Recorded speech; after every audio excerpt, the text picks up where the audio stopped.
Nesting function runtime analysis and markers. In this video, we will highlight some of the challenges that one may encounter when performing a nesting function runtime analysis. Please refer to our video, Function Runtime Analysis Part 1, Basic Terms, for an introduction to function runtime analysis in Trace32. This video is presented with a Trace32 release version of September 2019, using Trace32 PowerView for Tri-Core with Power Debug Pro and a PowerTrace serial connected to an Infineon Triboard with TC397XE processor, running the Vector's AUTOSAR Classic Basic Software MicroSAR.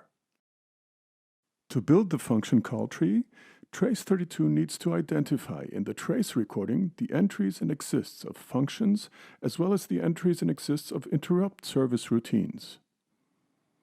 If an operating system is used, a separate function call tree is built for each task.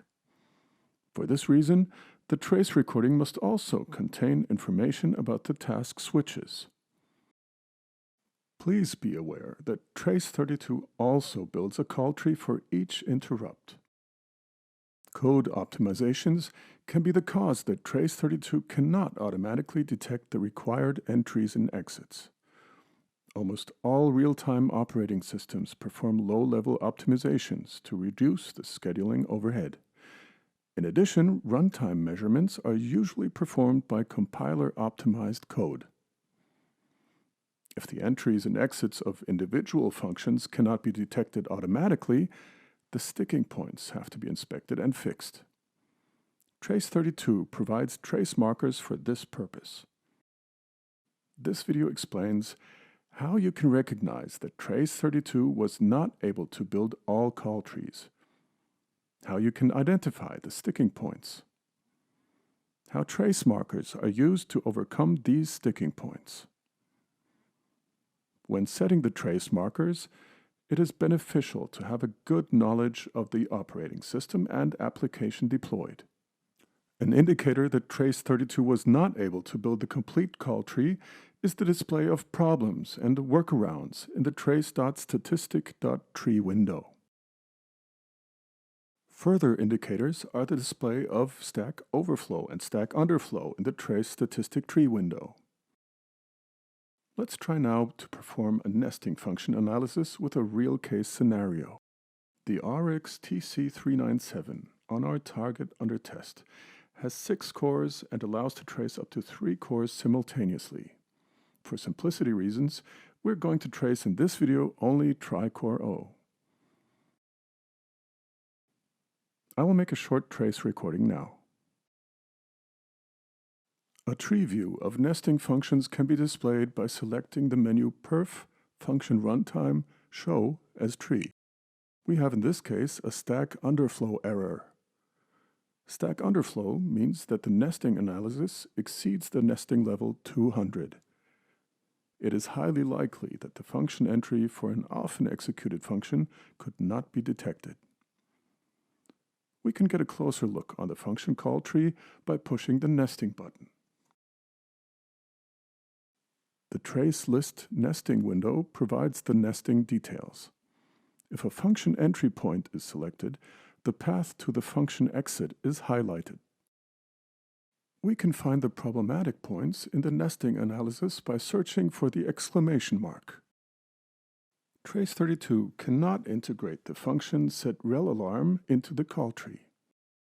When I look at previous entries in the nesting, I see that the call tree of the interrupt handler is incomplete. The end of the interrupt handler is in reality the exit from the function OS ISR level 29 core 0.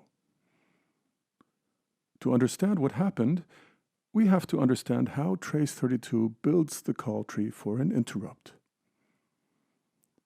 When an interrupt occurs, a new call tree is opened. This call tree is closed with a return from interrupt.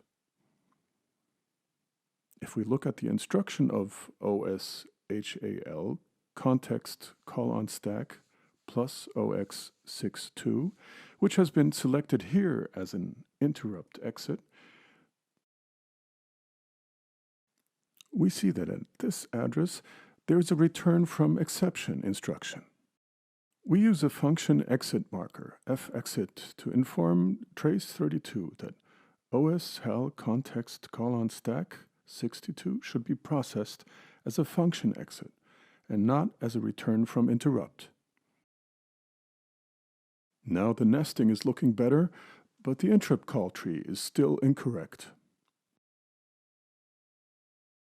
If we now look at the instruction of OS epilogue BEC, we see that it is again a return from exception.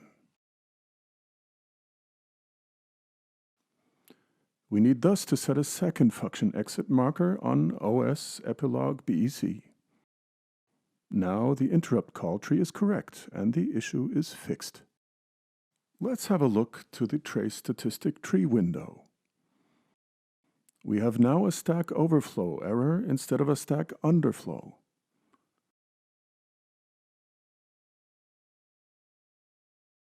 We can see here a call of the function OSTask_user_task1MS_core0, which is actually the entry point of the user_task1MS_core0 task. After some functions down in the nesting, we find a second call of the same function. This is, however, a new task run. The same thing happens multiple times until the debugger reports a nesting stack overflow. In fact, many kernels implement special method for optimizing task switching by manipulating the call stack. This confuses the function nesting analysis. In order to fix this error in the function nesting analysis, we can instruct the debugger to start a new nesting each time a task entry is called. This can be done by setting a cleanup marker on the entry point of all tasks. We can do this in our case using the symbol for each trace32 command, as all task entry functions have the same prefix.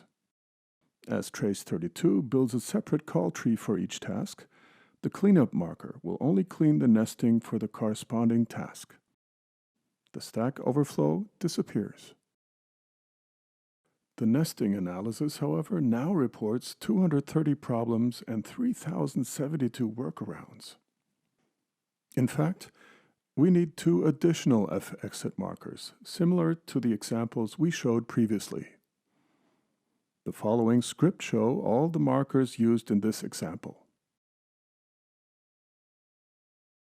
The remaining workaround are not problematic, since they just indicate cases where trace32 could find a solution for nesting issues based on an analysis of previous scenarios in the nesting. This is everything I wanted to show in this video.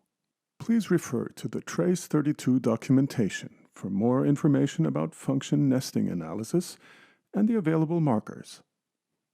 Thank you.